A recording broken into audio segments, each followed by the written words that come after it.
Hi friends, welcome back to Bheema smile channel. இந்த வேலை நம்ம என்ன பார்க்க போகிறோன்னா, அம்மா பார்த்தீங்கன்னா காணு பொங்கல் அதுமா பார்த்தீங்க என்ன செய்கிறாங்களா பார்க்க போகிறோம். வீடியோ ஸ்கிப் பண்ணலாம் பாருங்கள், வாங்க அப்படியே போகலாம். ஹாய் ஃப்ரெண்ட்ஸ், அதுக்கு வணக்கம். பூமிமா சமைச்சாருங்க. காணும் பொங்கல் மாதிரி சிக்கன் பிரியாணி தாங்க, சிம்பிளாக தாங்க செய்வேன். செம்ம சூப்பராக டேஸ்ட்டாக இருக்குங்க. பாருங்கள், குக்கர் அடுப்பில் வச்சுருக்கிறேன். இந்த பக்கம் வடைச்சட்டி வச்சுருக்குறேங்க. சீக்கிரம் சிக்கன் பிரியாணி தாங்க, 3/4 கிலோ சிக்கன் தாங்க அது எடுத்துக்க. பட்டை கிராம் எல்லாம் தட்டில் எடுத்து வச்சுக்கிறேன். இன்றைக்கி கறி செஞ்சால் நல்லது சொன்னாங்க, சரி எடுத்துட்டேன். கொஞ்சம் பாத்திரம்லாம் கிடக்குது, விளக்கணும். சரி சமைச்சிட்டு இல்லைங்க, பிரியாணி செஞ்சுட்டு சீக்கிரம் விளக்கிடலாம், போட்டி வச்சுட்டு விளக்கலான்னு இப்படி தாங்க நான் பண்ணுவேன். இப்போ வெங்காயத்தில் அரிஞ்சிக்கிறேங்க. அப்புறம் காலையில் சிக்கன் குழம்புலாம் கொஞ்சம் வச்சேங்க. நான் தோசைக்கு இட்லிக்கலாம் சிக்கன் குழம்பு வச்சுட்டு கொஞ்சம் கிரேவி மாதிரி செஞ்சேங்க. ரசம் வச்சு மதியானம் சாப்பிட்டோம். அதுக்கப்புறம் கொஞ்சம் பிரியாணி செஞ்சால் நல்லாயிருக்கும் சொல்லி பசங்க எல்லாம் கேட்டாங்க. அப்படியே சரி ஒரு 3/4 கிலோ சிக்கன் எடுத்து பிரியாணி செஞ்சுட்டேங்க. சிம்பிள் தாங்க, எண்ணெய் அதிகமாக ஊற்றதில்லை, லைட்டாக ஊற்றி நல்லா செய்கிறதுங்க, நல்லாயிருக்கும்.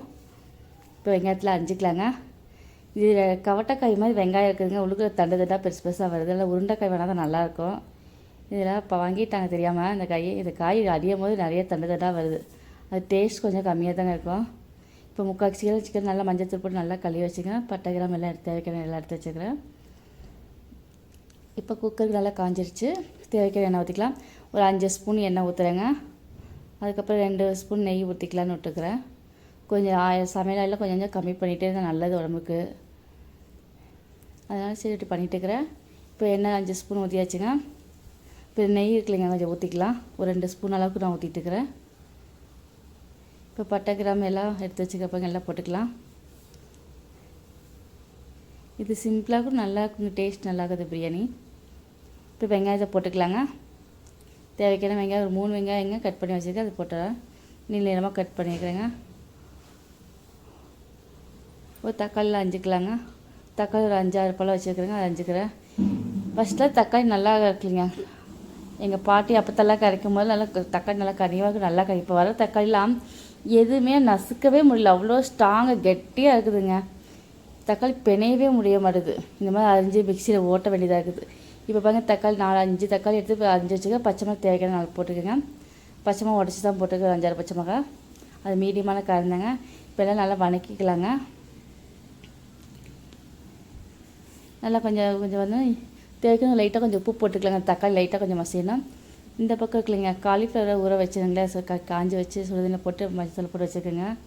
காலிஃப்ளவர் இதை சும்மா கிரேவி மாதிரி செஞ்சுக்கலாம் அப்படின்னாங்க. அடுப்பு பண்ணலான்ட்டு இருக்கேங்க. கொஞ்சம் இதுக்கு தேவையான எண்ணெய் ஊற்றிக்கலாங்க காலிஃப்ளவர் செய்கிறதுக்கு. இப்போ கொஞ்சம் வெங்காயம் போட்டுக்கலாங்க. வெங்காயம் ஒரு 2 வெங்காயம் அஞ்சுக்கு அதை போட்டுக்கிறேன். எண்ணெய் ஊற்றினா வெங்காயத்தை போட்டு வணங்க. இந்த கிரேவி நல்லா காரசாரமாக இருக்குங்க, நல்லாயிருக்கும். ரசம் சாப்பாடு, பருப்பு சாப்பாடுக்கு, கிள்ளி போட்ட சாம்பாருக்குலாம் இந்த கிரேவி நல்லாயிருக்கும், இந்த காலிஃப்ளவர் கிரேவி. இந்த பக்கம் பிரியாணி செஞ்சுட்டு இருக்க குக்கரில் இஞ்சி பூண்டு பேஸ்ட் போட்டுக்கலாங்க. ஒரு 2 ஸ்பூன் போட்டுக்கிறேன். இஞ்சி பூண்டு பேஸ்ட்டாக கொஞ்சம் வணங்கட்டுங்க லைட்டாக. நல்லா வணங்கிட்டு இப்போ தக்காளி இல்லைங்க, காலிஃப்ளவர் கஞ்சிட்ருக்கிறேன் அது கிரேவிக்கு. இது சிம்பிள் கிரேவி நல்லாயிருக்குங்க, டேஸ்ட் நல்லாயிருக்கும். தக்காளி 2 தக்காளி 5 போட்டுக்கிறதுக்கு காலிஃப்ளவருக்கு. அது நல்லா கொஞ்சம் வணங்கட்டுங்க. அது எண்ணெயிலே சும்மா வெங்காயம் அவ்வளோவா வணங்க வேண்டியது இல்லைங்க காலிஃப்ளவருக்கு. இப்போ சிக்கனை போட்டுலாங்க. இஞ்சி பூண்டு பேஸ்ட் கொஞ்சம் பச்சை வாசம் போயிடுச்சு, நல்லா போயிடுச்சு. அதுக்கப்புறம் கொஞ்சம் சிக்கனை போட்டு நல்லா கிண்டி விட்டுக்கலாங்க. இந்த சிக்கன்லேயும் தண்ணி நல்லா விடும். கொஞ்சம் சிக்கன் நல்லா கிண்டி விட்டு கொஞ்சம் மிளகாய் தூள் போட்டுக்கலாங்க. காரத்துக்கு தகுந்த மாதிரி போட்டுக்கிறேன். உங்களுக்கு எவ்வளோ காரம் நல்லா சாப்பிட்டீங்கன்னா போட்டுக்கோங்க. மிளகுத்தூள் ஜீரகத்தூள் கொஞ்சம் போட்டுக்க, ஒரு 1/2 ஸ்பூனு. கொஞ்சம் மஞ்சள் தூள் போட்டுக்கலாங்க. இது நல்லா சுருள கிண்டிக்கங்க. அதுக்கப்புறம் கரம் மசாலா போட்டுக்குவேன்.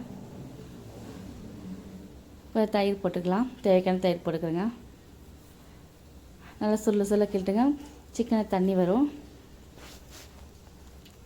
கொஞ்சம் சிக்கன் அதுலேயே வேக விட்டால் நல்லாயிருக்கும், நான் அப்படி தான் பண்ணுவேங்க. இப்போ காலிஃப்ளவருக்கு வந்து கொஞ்சம் இஞ்சி பூண்டு பேஸ்ட் 1 ஸ்பூன் போட்டுங்க, அது நல்லா கிண்டி விட்டுக்கலாங்க. தேவைக்கான உப்பு போட்டுக்கலாங்க. அப்போ தான் சிக்கனில் கொஞ்சம் உப்பு இறங்கும், நல்லாயிருக்கும். நம்ம சாப்பாடு ஒரு சாப்பிட்டு சிக்கனில் உப்பு காரம் நல்லா இறங்கியிருக்கும். நான் இப்படி தான் சிம்பிளாக செய்வாங்க, நல்லாயிருக்கும். இந்த பக்கம் காலிஃப்ளவர் கொஞ்சம் கிண்டி விட்டுலாங்க, அடி பிடிக்கிற மாதிரி இருந்துச்சு, நல்லா கிண்டி விட்டுக்கிறேன். இப்போ கரம் மசாலா கொஞ்சம் போட்டுக்கிறேங்க. பிரியாணிக்கு, சிக்கன் பிரியாணிக்கு 1 ஸ்பூன் போட்டுக்கிறேங்க. அப்படி நல்லா கிண்டி விட்டுடலாம். இந்த பக்கம் நல்லா வெங்காயம் கொஞ்சம் வணங்கிடுச்சு. தேவையான மிளகாத்தூள் 1/2 ஸ்பூன் போட்டுக்கிறேன். இப்போ பெப்பர் தூள் போடனாலும் ரொம்ப காரம் ஹெவியாக வந்துடும். கொஞ்சம் பெப்பர் தூள் போட்டுக்கலாம். நல்லா கொஞ்சம் கிண்டி விட்டுக்கலாங்க. கொஞ்சம் பெப்பர் தூள் போட்டுக்கலாங்க. ஒரு 1/2 ஸ்பூன் போட்டுக்கிறேன் காலிஃப்ளவருக்கு. இந்த காலிஃப்ளவர் கழுவி வச்சு சுடுதண்ணி மஞ்சத்தூள்லாம் போட்டுலாம் வச்சுருந்தாங்களா அதெல்லாம் ஒன்றா போட்டுக்கலாம். அதை அப்படியே கிண்டி விட்டுலாங்க. கொஞ்சம் தேவையான உப்பு போட்டுக்கலாம் காலிஃப்ளவருக்கு. கொஞ்சம் தண்ணி ஊற்றி விட்டுலாங்க. கொஞ்சம் நல்லா வேகட்டும், நல்லா பச்சை வாசனை போகிற மாதிரி. அப்புறம் ஒரு தட்டு கொஞ்சம் பெருங்காயத்தூள் போட்டுக்கலாம். ஒரு தட்டு போட்டு வச்சிடலாங்க. நல்லா மூடி வச்சா கொஞ்சம் நல்லா வேகும். நல்லா மூடி அது பாட்டுக்கு மீடியம் ஸ்பீடில் வச்சு நல்லா வெந்துடுங்க. இப்போ கொஞ்சம் புதினா கொத்தமல்லிலாம் கொஞ்சம் எடுத்து கழுவி சிக்கனில் போட்டுக்கலாங்க. இப்போ லாஸ்ட்டில் கூட்டி வைக்கும்போது ஃபுல் எல்லாம் கழுவி போட்டுக்கலாம். இப்போ நல்லா கழுவிட்டு இருக்கேங்க. இப்போ இங்கே சிக்கனில் எவ்வளோ தண்ணி விட்டுருக்குது. இன்னும் கொஞ்சம் சிக்கன் கொஞ்சம் 5 நிமிஷம் மூடி வைக்க போகிறேங்க. நல்லா சிக்கன் கிண்டி விட்டு மூடி வைக்கலாங்க. இந்த அளவுக்கு நல்லா கிண்டி நல்லா விடுங்க. இப்போ இருக்க புதினா கொத்தமல்லிலாம் கொஞ்சம் கழுவி வச்சுக்கலாம், அரிஞ்சு வச்சிடலான்ட்டு நான் கழுவி வச்சுக்கோங்க. அது கொஞ்சம் சிக்கன் வேகிற வரைக்கும் தண்ணி ஊற்றிலாங்க. தேவையான தண்ணி ஊற்றிக்கிறேங்க. 3/4 கிளாஸுக்கு எவ்வளோ தண்ணி, ஒரு கிளாஸுக்கு 2.5 கிளாஸ் மாதிரி கணக்கு பண்ணி ஊற்றுறேங்க. இது பொன்னி புழுங்கரிசி நல்லா இருக்குங்க சாப்பாடு. இப்போ கொஞ்சம் மூடி வைக்கிறேங்க. சிக்கன் நல்லா வேகும், கொதி வரட்டும். இந்த பக்கம் காலிஃப்ளவர் நல்லா வெந்துருச்சுங்க. கொஞ்சம் தண்ணி கொஞ்சம் தான் இருக்குது. மீடியமான ஸ்பீடில் வச்சு நான் கிண்டிட்டு இருக்கிறேங்க. கொஞ்சம் குடமிளகா அரிஞ்சு வச்சு அதை போட்டுக்கிறேன். லாஸ்ட்டில் 3/4 வெந்த பிறகு குடமிளகா போடுவேன், நல்லாயிருக்கும். நல்லா கிண்டி வச்சிடலாங்க. ஒரு இருக்குல்லைங்க. இப்போ எல்லாம் கொஞ்சம் மூடி வச்சிட்ட காலிஃப்ளவரை இப்போ கொஞ்சம் எல்லா பாத்திரத்தில் கொஞ்சம் விளக்கிடலாம். குக்கர் கொதி வரதுக்குள்ளே போட்டுட்டு நான் விளக்குவேங்க. அதுக்கப்புறம் உட்காந்துட்டு ஐயோ பாத்திரம் நிறைய சேர்ந்துச்சு, ஐயோ விளக்கணுமேனு கவலையாக இருக்கும். அதனால் குக்கர் கொதி வரதுக்குள்ளே சீக்கிரம் விளக்கிடலாம். பாதி பாத்திரம் நான் விளக்கிட்டேங்க போட்டி வச்சுட்டு. இப்படி தாங்க நான் மோட்டிவேட் எனக்கு பண்ணிக்க சீக்கிரம் விளக்கணும். இப்போ பாருங்கள் கொதி வந்துருச்சு. இப்போ அரிசிலாம் போட்டுக்கலாம். அரிசி போட்டோன்னா கிண்டி விட்டு மூடி வச்சிடுவேங்க. இந்த சத்தம் வரதுக்குள்ளே சீக்கிரம் பாருங்கள் இவ்வளோ பாத்திரம் விளக்கிட்ட கொஞ்சம் தான் இருக்குது. கொதி வரதுக்குள்ளே இப்போ வந்துச்சு. இப்போ லெமன் ஜூஸ் கொஞ்சம் ஊற்றிக்கலாங்க. இப்போ சாப்பாடு வரதுக்குள்ள சிங்கிள் எல்லா பாத்திரத்தையும் நான் விளக்கிடுவேங்க. 2 சத்தம் வரதுக்குள்ளே எல்லாத்தையும் விளக்கிடுவேன். இப்படி தான் நான் மோட்டிவேட் பண்ணிக்குவேன் எனக்குன்னு ஸ்பீடாக வேலை செய்யணுன்ட்டு. இப்போ கொத்தமல்லி கொஞ்சம் போட்டுடலாங்க. லெமன் ஜூஸ் கொஞ்சம் ஊற்றிக்கிறேன் பழம். இப்போ கொஞ்சம் கொத்தமல்லி போட்டு மூடி வச்சிடலாங்க. இந்த மெயினாப்பில் தண்ணியில் கூற கொத்தமல்லி மனம் நல்லா இருக்குதுங்க. பிரியாணி திறக்கும்போது அவ்வளோ சூப்பராக மனமாக இருக்குது. இப்போ விசில் போட்டுலாங்க. 2 விசில் விட்டுலாம் போதுங்க, சூப்பராக வந்துடும். சாப்பாடு உதிரியாக வருங்க. இப்போ இதுக்கு கிரேவி ஆயிடுச்சுங்க காலிஃப்ளவர். உங்களுக்கு கொத்தமல்லி போட்டு நான் இறக்கிடுவேன்.